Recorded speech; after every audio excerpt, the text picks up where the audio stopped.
எல்லாருக்கும் என்னுடைய மிக பணிவான வணக்கங்கள்.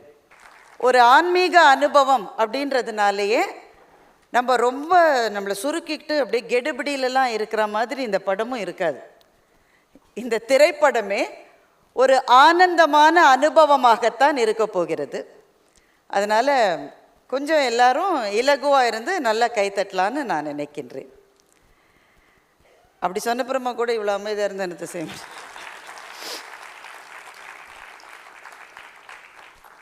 இந்த மேடையில் இந்த நிமிடத்தில் நிற்பதை எனக்கு கிடைத்த மிகப்பெரிய ஆசீர்வாதங்களுள் ஒன்றாக நான் நினைக்கின்றேன்.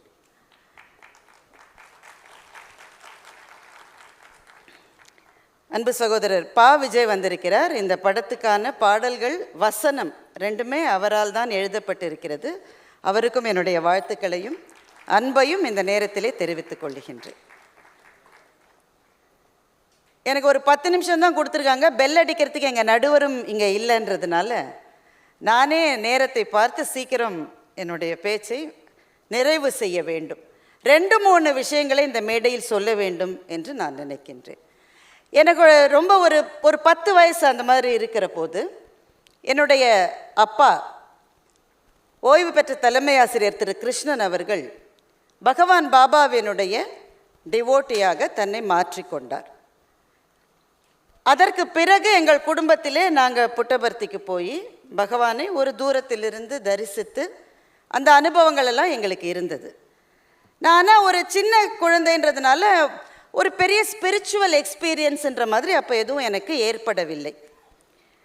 ஆனால் அதற்கு சில காலம் கழித்து எங்களுடைய குடும்ப நண்பர் ஒருத்தர் இருந்தார். அவர் பேர் தாமஸ் ராஜன். அவர் இப்போ இல்லை. அவர் பேரிலே உங்களுக்கு தெரிஞ்சிருக்கும், கிறிஸ்டியன் ஃபெய்த்தை சேர்ந்தவர். அவர் ரொம்ப ஆழமான ஸ்பிரிச்சுவல் பர்சன்லாம் கிடையாது. அவருக்கு பகவான் பாபாவிடமிருந்து ஒரு அழைப்பு வந்தது. என்ன காரணம்னா, அவர் ஒரு ஆர்கிடெக்ட். அவர் எங்கள் வீட்டுக்கு எங்கள் அப்பா கிட்ட கேட்டார், என்ன போய் எதுக்கு கூப்பிட்றாருன்னு தெரியலையே, எனக்கும் அவருக்கும் எந்த விதமான தொடர்பும் இல்லையே. எங்கள் அப்பா சொன்னார், அவர் கூப்பிட்டா அதில் உன்னுடைய வாழ்க்கையில் ஏதோ ஒன்று மாறப்போகுதுன்னு நான் நினைக்கிறேன், போயிட்டு வான்னு எங்கள் அப்பா சொன்னார்.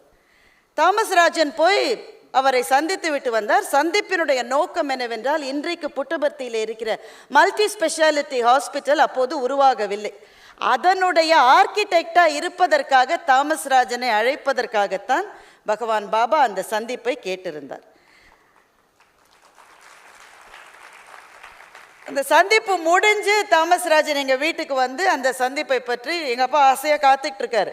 என்னப்பா பக்கத்தில் இருந்து பார்த்தியா, எப்படி இருந்ததுன்னு. அதற்கு அவர் சொன்ன பதில் இத்தனை ஆண்டுகள் கழித்து இன்னும் என் காதிலே இருக்கிறது. அவர் என்ன பேசினார், என்ன சொன்னார், எதுவும் எனக்கு தெரியல அங்கிள். என் கண்ணிலேருந்து தண்ணி கொட்டிக்கிட்டே இருந்தது. அது ஒரு அனுபவம் தான் எனக்கு ஞாபகம் இருக்குது. எங்கள் அப்பா சொன்னார், கடவுளை சந்திக்கிற போது சில சமயம் அப்படிப்பட்ட அனுபவங்கள் நமக்கு வரும் என்று எங்கள் அப்பா சொன்னார். இதற்கு பிறகுதான் அந்த அனுபவத்திலே இருக்கக்கூடிய ஆன்மீக அதிர்வுகளை பற்றி நான் தெரிந்து கொள்ள ஆரம்பித்தேன். ரொம்ப சுருக்கமாக சொல்லணும்னா 3 விஷயங்கள். பாபாவினுடைய டிவோட்டிஸா உலகம் முழுவதும் இருக்கிற எத்தனையோ லட்சக்கணக்கான பேர், ஒருவேளை சத்யசாய் பாபாவை பற்றி அவ்வளவாக தெரியாமல் இருக்கிற மற்றவர்கள். இந்த திரைப்படம் எல்லாருக்கும் ஆனது.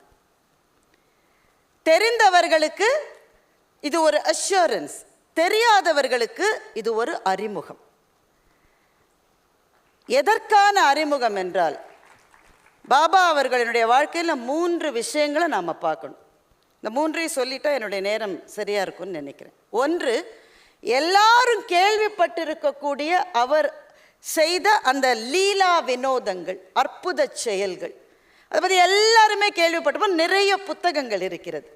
இந்த திரைப்படத்தினுடைய மைய கருத்து கூட அப்படிப்பட்ட 5 அனுபவங்களினுடைய கோர்வையாகவும் தொகுப்பாகவும் இந்த படம் பயணம் செய்ய போகிறது.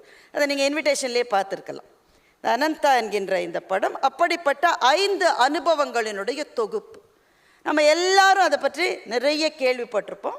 ஒவ்வொருவருக்கும் இருக்கிற பிரத்யேகமான அனுபவம் அது. மற்றவர்கள்ட்ட சொல்கிற போது அவங்களுக்கு சந்தேகமாக இருக்கும், இப்படி கூட இருக்குமான்னு. ஆனால் இது பிரத்யேகமான அனுபவங்கள். எனக்கு தெரிந்து எத்தனையோ நண்பர்கள் ரொம்ப வியாதிகளினால் பாதிக்கப்பட்டு இவ்வளவுதான் காலம், இனிமே கிடையாதுன்னு சொல்லப்பட்டவர்கள் அவங்க ஒரே ஒரு மருந்தை போய் பாபாட்டேருந்து வாங்கிப்பாங்க. என்ன மருந்து தெரியுமா? பாபாவினுடைய விபூதி, சாய்ராமினுடைய அந்த விபூதி ஒன்று. அதை இட்டுக்கிட்டு அப்புறம் போய் பார்த்தா அந்த டாக்டர்ஸ் முன்னாடி எடுத்த ரிப்போர்ட்ஸ் எல்லாம் தப்பா, இப்போ இனிமேல் எடுக்கிற ரிப்போர்ட்டுக்கு அதுக்கு சம்பந்தமே இல்லையே என்று பிரமித்து போன சம்பவங்கள் நிறைய இருக்கிறது. ஆனால் இந்த மாதிரியான லீலா வினோதங்களை பற்றி அதிகம் பேசுவதை கூட பகவான் அவ்வளவாக விரும்புவதில்லை என்று நான் கேள்விப்பட்டிருக்கிறேன். அது ஒரு பெரும் மாளிகையினுடைய நுழைவு வாசல் மாதிரி அந்த அனுபவங்கள். நுழைவு வாசல் தான் அது. The biggest miracle I have performed is the change of heart என்று தான் பகவான் பாபா சொல்லியிருக்கிறார். அவரை மாற்றியது இந்த வியாதியை இதெல்லாம் கிடையாது. நான் செய்த மிகப்பெரிய அற்புத செயல் என்பது மானுட மனத்தை மாற்றியது என்று சாய்பாபா அவர்கள் அருளி செய்திருக்கிறார்கள். அது முதல் கட்டம். ரெண்டாவது கட்டம் அவர் நமக்கு கொடுத்த உபதேசங்கள். என்றென்றைக்கும் வாழ்க்கையில் கஷ்டமான தருணங்களில் கூட வரப்போகிற உபதேசங்கள் என் மனதுக்கு ரொம்ப நெருக்கமானது. அவர் சொன்னது, there is only one caste, the caste of humanity. There is only one religion, the religion of love. There is only one language, the language of the heart என்று பகவான் சொல்லியிருக்கிறார். இந்த உலகத்திலே இருப்பது ஒரு சாதி, மானுடம் என்கின்ற சாதி. இந்த உலகத்திலே இருப்பது ஒரே ஒரு மதம், அன்பு என்கின்ற மதம். இந்த உலகத்திலே இருப்பது ஒரு மொழி, இதயத்தினுடைய மொழி என்று பாபா சொல்லி இருக்கிறார்.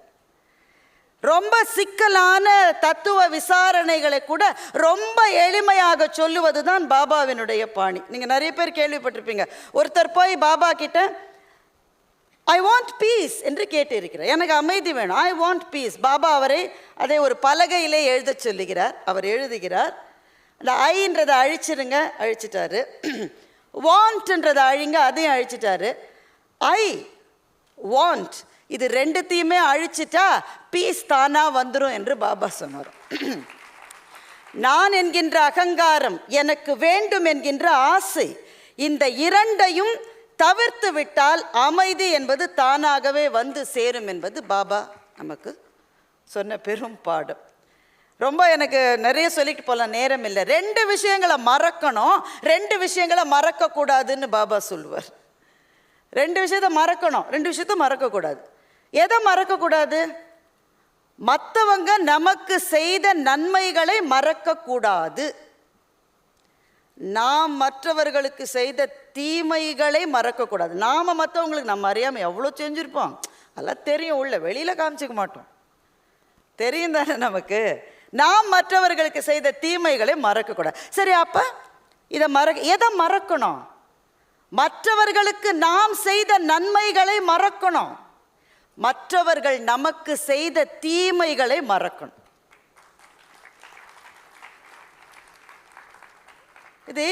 இது பாபாவினுடைய இந்த அறிவுரைகள் சமுதாயத்துக்கு ஏதாவது பலன் கொடுத்து அந்த கேள்வி வரும் தானே. இவ்வளவு சொல்லியிருக்காரு, சமூகத்துக்கு என்ன கிடைத்தது? ஒரே ஒரு சம்பவத்தை மட்டும் வேகமாக சொல்லிடுறேன். ஒரு காலத்தில் ஒரு ஏர்லைன் இருந்தது, இப்போ அந்த ஏர்லைன் இல்லை. அந்த ஏர்லைனில் மட்டும்தான் சென்னையிலேருந்து புட்டபர்த்திக்கு டைரக்ட் ஃப்ளைட் இருக்கும். அதை தவிர வேறு எந்த ஏர்லைன்லேயும் அது கிடையாது. அந்த ஏர்லைனில் ஒர்க் பண்ணிட்டு இருந்தார் ஒரு நண்பர். அவர்கிட்ட நான் கேட்டேன், உங்கள் அனுபவத்திலே மறக்க முடியாத அனுபவம் என்ன? அந்த ஏர்லைனில் நிறைய ஃப்ளைட்ஸை கேன்சல் பண்ணிக்கிட்டே இருப்பாங்க. எந்த ஏர்லைனையும் இப்போ நீங்கள் யோசிக்காதீங்க, நான் சொல்கிறது முன்னாடி இருந்தது. நிறைய ஏர்லைனில் அந்த ஃப்ளைட் கேன்சல் ஆகிட்டே இருக்கு. அவர் என்ன சொல்லுவார், ஃப்ளைட்டு கேன்சல் ஆகிட்டா பேசஞ்சர்ஸ் எங்களை திட்டுன்னு திட்டுவாங்க, கவுண்டருக்கு திட்டுவாங்க, வைவாங்க, எல்லாம் சொல்லி திட்டுவாங்க. புட்டபர்த்தி ஃப்ளைட்டு கேன்சல் ஆனால் மட்டும் உள்ளே இருக்கிற அத்தனை பேரும் இன்றைக்கி நாங்கள் வர்றதுக்கு பாபாவினுடைய அனுகிரகம் இல்லை, எப்போ அனுகிரகம் இருக்கோ வரோம், சாயிரான்னு சொல்லிட்டு போயிடுவாங்க என்று சொன்னார். அவன் சண்டை போடாமலே இருக்க முடியுமா, கத்தாமலே இருக்க முடியுமா என்றால் பாபாவினுடைய ஒரு அருளுரை உதவும் என்று நினைக்கின்றேன். நான் அதைத்தான் அடிக்கடி நினச்சிப்பேன். நான் இன்னும் அங்கே போய் சேரலை, இன்னும் ரொம்ப தூரம் இருக்குது எனக்கு. ஆனால் அங்கே போகணும்னு நான் நினைக்கிறேன். அந்த ஒரு அருளுரை, your hands must be in the society and your legs must be in the forest என்று சொல்லுவான். உன் கைகள் சமூகத்தில் இருக்கணும், கால்கள் காட்டில் இருக்கணும்னு பாபா சொன்னார். முதல்ல எனக்கு இது புரியவே இல்லை. கை சமூகத்தில் இருந்தால் காலு சமூகத்தில் தானே இருக்கும். அது எப்படி கை சமூகத்திலையும் கால் காட்டிலையும் எப்படி இருக்க முடியும்? அதாவது அதற்கு பின்னாடி இருக்கிற தாத்பரியத்தை புரிந்துக்கணும். கை சமூகத்தில் இருக்கணும்னா இந்த சமூகத்தில் தான் நம்ம வாழ்ந்தாகணும். நம்மை சுற்றி எத்தனை துரோகங்கள், ஏமாற்றங்கள், நம்ம நினைக்கிறது நடக்க மாட்டேங்குது. நாம் யாருக்கு உதவி செஞ்சோமோ அவன் தான் நமக்கு முதல்ல குழி வெட்டுறான். யாரை ரொம்ப நம்புகிறோமோ அந்த இடத்துல தான் அடி விழுது. எந்த உறவு பிரியவே பிரியாதுன்னு நினைக்கிறோமோ அதுதான் பிரியுது. இதுதான் சமூகம். இந்த சமூகத்தில் தான் நம்ம வாழ்ந்தாகணும். வாழ்ந்து நம்முடைய வேலைகளை செய்து ஆக வேண்டும். என்ன வேலைகள்? பாபா அன்னதானம் என்ற வார்த்தையை பயன்படுத்துவதை அவர் விரும்பவே இல்லை. அன்னதானம் சொல்கிறோம்ல, அன்னதானம். நான் சாப்பாடு போட்டேன், அன்னதானம் செய்தேன், பாபா அந்த வார்த்தையை சொல்ல விடவே மாட்டார். ஏன்? அன்னதானம்னு சொன்னாலே கொடுக்கிறவன் நான், வாங்குகிறவன் நீ, அப்படின்னாலே ஒரு டிவைடு வந்துடுது. அந்த டிவைடு கூட இருக்கக்கூடாதுன்னு பசித்தவருக்கு சாப்பாடு கொடுப்பதை நாராயண சேவா என்று தான் சத்யசாய் பாபா சொல்லுவார். நாராயணனுக்கு செய்வது. இந்த மாதிரியான வேலைகளை சமூகத்தில் இருந்து தான் நீ செய்யணும். ஏன்னா உன் கை சமூகத்தில் இருக்கணும். அப்போ கால் காட்டில் இருக்கணும்னா என்ன அர்த்தம்? இந்த வானப்பிரஸ்தம்னு சொல்லுவாங்க. எல்லாத்துலேருந்து கொஞ்சம் விலகி இருப்பது தான் வானப்பிரஸ்தம். காட்டில் இருப்பாங்க, அப்போல்லாம் போய் நம்ம காட்டில் இருக்க முடியாது. சமூகத்தில் இருந்து கொண்டே காட்டில் இருப்பது போல் விலகி இருக்கணும். இதுதான் பாபா சொன்னது. எப்படி அப்படி விலகி இருக்க முடியும்? பாபா ஒரு முறை ஜனகரினுடைய கதையை சொன்னார். அதை நேரே கேட்கிற வாய்ப்பு எனக்கு கிடைத்தது. ஜனகர் மன்னர், உங்களுக்கெல்லாம் தெரியும். சுகபிரம்மரிடம் ஜனகர் பாடம் கற்றுக்கொண்டிருந்தார். அவருக்கு ரொம்ப ஸ்பெஷல் ஸ்டேட்டஸ் கொடுக்குறாரு சுகர்னு மற்ற மாணவர்களுக்கெல்லாம் கொஞ்சம் வருத்தம். அதனால் சுகர் என்ன பண்ணாராம், ஒரு நாள் ஒரு சின்ன ட்ராமா செட்டப் பண்ணார். அடுத்த நாள் பாடம் நடக்கிற போது ஒரு ஓடி மிதிலை தீப்பற்றி எரிகிறதுன்னு சொன்னார். மிதிலையில் யாருக்கெல்லாம் வீடு இருந்தோ அவன்லாம் ஓடி போயிட்டான். அப்புறமா ஜனகர் கேட்டார், நெருப்பை அணைப்பதற்கு எல்லாரும் முயற்சி எடுக்கிறாங்களா? எல்லாரும் முயற்சி எடுக்கிறாங்க. ஆனால் அரண்மனை தான் முழுக்க எரிஞ்சு போச்சு. முழுக்க எரிஞ்சு போச்சா? எதுவுமே இல்லை, ஃபுல்லாக எரிஞ்சு போச்சு. ஜனகர் சொன்னாராம், சரி பாடத்தை தொடரலாம்னார். மற்ற மாணவர்கள்லாம், என்னங்க இது, உங்கள் அரண்மனையே எரிஞ்சு போச்சுன்றீங்க, நீங்கள் பாடத்தை தொடரலாம்.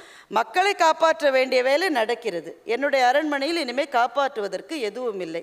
அங்கே போய் அழுவதை விட நான் இங்கே பாடம் கற்பது தானே எனக்கு இருக்கிற அடுத்த பணின்னு ஜனகர் சொன்னார். பாபா இந்த கதையை சொல்லிவிட்டு சொன்னார், இப்படிப்பட்ட மனநிலை இருக்கிறவன் தான் சமூகத்தில் சேவை செய்ய முடியும் என்று பாபா சொன்னார். அது வர்றது கஷ்டம், ஆனால் வர்றதுக்கான பாதை என்பது சத்யசாய் பாபா நமக்கு அமைத்து கொடுத்த ஒரு பாதை என்று நான் நம்புகின்றேன். இன்றைக்கி எல்லாத்தையும் விட ஒரு விஷயத்துக்கு சாய்ராமனுடைய பாதை நமக்கு தேவை. நம் சமூகத்தில் வன்முறை பெருகி இருக்கிறது. நான் சொல்கிற வன்முறை கத்தியால் குத்துறது, துப்பா, அந்த வன்முறையை பற்றி அப்புறம் பேசலாம். வார்த்தைகளில் வன்முறை பெருகி இருக்கிறது. நீங்கள் எந்த சோஷியல் மீடியாவை எடுத்துக்கோங்க, எந்த கூட்டத்தை எடுத்துக்கோங்க, எதை எடுத்துக்கோங்க, என்ன சொற்கள் வருகிறது, எல்லா சொற்களும். ஒரு நிகழ்ச்சி இருந்தால் கீழே கமெண்ட் போடுறதுல இருக்கிற சொற்களை படிக்க முடியுமா நம்மால? சொற்களில் வன்முறை, வார்த்தையில் வன்முறை. ஆனால் என்றைக்கு சாய்ராமனுடைய பாதங்களில் சரணடைந்து அந்த பாதையில் காலடி வைத்து விட்டார்களோ மனதில் மென்மை வருகிறது. அதற்கு முன்னால் வார்த்தைகளில் இனிமை வருகின்றது. இனிய உளவாக இன்னாத கூறல் கனி இருப்ப காய் கவர்ந்தற்று என்று வள்ளுவன் சொன்னானே, அதுதான் இந்த மண்ணின் வேதம். இனிய சொற்களை பேச வேண்டும். அந்த பயிற்சி நம் குழந்தைகளுக்கு வர வேண்டும் என்று சொன்னால் அவர்களுக்கு பாலசேவிக்காக்கு நீங்கள் அழைத்து போய் பயிற்சி கொடுக்கலாம், எல்லா பயிற்சியும் கொடுக்கலாம். ஆனால் அந்த அறிமுகமே இல்லாதவர்களுக்கு ஒரு வாயிலை திறக்கிற பணியைத்தான் இந்த அருமைக்குரிய தயாரிப்பாளரும் திரு சுரேஷ் கிருஷ்ணா அவர்களும் செய்திருக்கிறார்கள். இப்படி கூட ஒரு பாதை இருக்கிறது என்று நம்முடைய அடுத்த தலைமுறைக்கு செய்கிற பெரும் பணியை அவர் செய்திருக்கின்றார். சுரேஷ் கிருஷ்ணாவை பற்றி நினைக்கிற போது அண்ணாமலையும் பாட்ஷாவும் நம்முடைய ஞாபகத்துக்கு வரும். பாபா என்கிற படத்தை அவர் எடுத்தார். அன்றைக்கே அவருக்கு சிக்னல் வந்துருச்சு, இந்த படத்தை அவர் எடுக்கணும் பின்னாடின்னு சொல்லி. அப்படிப்பட்ட அதிரடி சரவெடி படங்களை எடுத்த ஒரு இயக்குனர் இந்த படத்தை ஒரு ஆன்மீக அதிர்வலையை ஏற்படுத்துகிற படமாக எடுத்திருக்கின்றார். இதற்கு தேனிசை தென்றல் தேவா ஐயா அவர்களினுடைய அற்புதமான அந்த இசை, மனத்தை உருக்குகின்ற அந்த ஆன்மீக இசை, மிகச்சிறந்த வசனத்தை எழுதியிருக்கிற சகோதரர் பா விஜயனுடைய பாடல்களும் வசனமும், இது எல்லாமே இந்த படத்துக்கு அணி செய்யும். இந்த படத்திலே நிறைய பேர் பங்களிப்பு செய்திருக்கிறார்கள். அவர்கள் எல்லாருக்கும் இது ஒரு ஆன்மீக அனுபவமாக இருக்கும். ஆனால் இது ஒரு டாக்குமெண்ட்ரிலாம் கிடையாதுங்க, கமர்ஷியல் படம் தான். அதே துடிப்போடு கிளைமேக்ஸில் இருக்கிற சஸ்பென்ஸோடு தான் இந்த படத்தை நாம் பார்க்க போகின்றோம்.